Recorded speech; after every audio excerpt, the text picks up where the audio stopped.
time of E3 this year, it became apparent that while 2014 was certainly going to be packed to the brim with really cool games, they weren't actually going to be released until 2015. A number of larger-than-life AAA releases were apparently just too meaty to get out this year, and while that means we have a lot to look forward to in 2015, there's still a few months of seriously promising gaming experiences to come this year. First up is a game that's out next week and is my personal most anticipated title of 2014.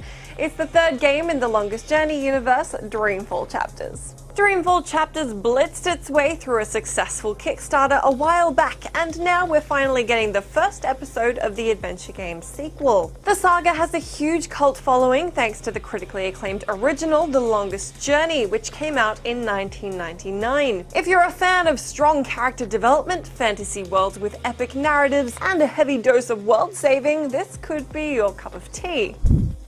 Not a lot of games can earn a perfect 10 on GameSpot, the last of which was Super Mario Galaxy 2 in 2010. But now another has landed, and it's none other than Bayonetta 2 for Wii U. Bayonetta 2 also happens to be landing this week in the West, so if your desperation for a great 2014 release can't wait any longer, this is a great game for you to set your sights on. This over-the-top action game has executed all of the right moves to prove to naysayers that it's not just a game being bought for its sexy protagonist. The combat is smart, and satisfyingly, it demands skill and mastery of its fighting system. Whether or not you've got yourself a Wii U, it seems like this might be a really good item for the reason to buy column.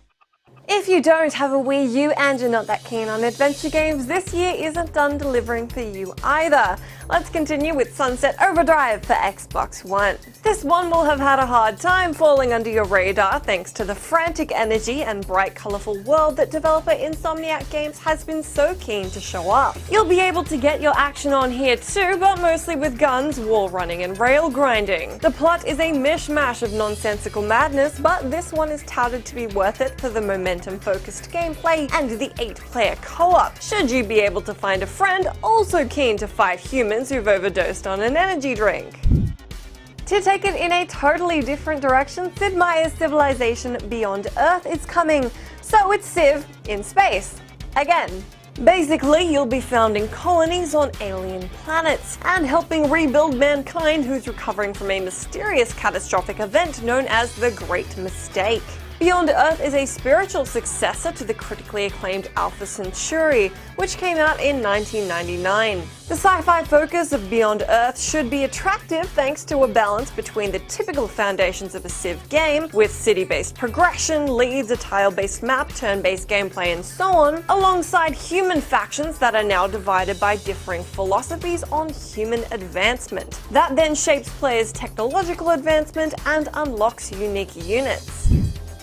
Finally, November 18 of this year is going to be a really good day, because if you're into high fantasy RPGs or dense action shooters, you're going to be really happy. Dragon Age Inquisition may have been pushed back a hell of a lot already after its initial year-long delay, but developer BioWare seem pretty sure that the 18th of November will be the date to jot in your diary, although I'd use a pencil just in case. Dragon Age Origins was a smash hit, and although Dragon Age 2 caused some divisive opinions for not being quite as good as the original, we have pretty high hopes for the third installment. It's only been a 3-year wait, but high fantasy RPGs of this budget and magnitude don't come along every day, and assuming BioWare keep to the enormous open world and character customization options they're promising, Inquisition should be worth the wait.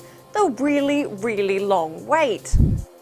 Finally, if controversial box art, warring elephants, and a potentially premature DLC pack are all you know about Far Cry 4, it could be worth your while to dig a little deeper. In typical Far Cry style, the dark and twisted story focuses on characters both evil and well-meaning in the middle of a civil war. The mildly sadistic and narcissistic pagan Min has appointed himself king of the mountainous Himalayas, and for the first time in the history of the series, the main characters are natives to the country that the game takes place in. As with the earlier installments, Far Cry 4 has a large open-world map to explore, has a bevy of combat options intended to spice up your play, and there are multiple endings to work toward as you make your way through the story.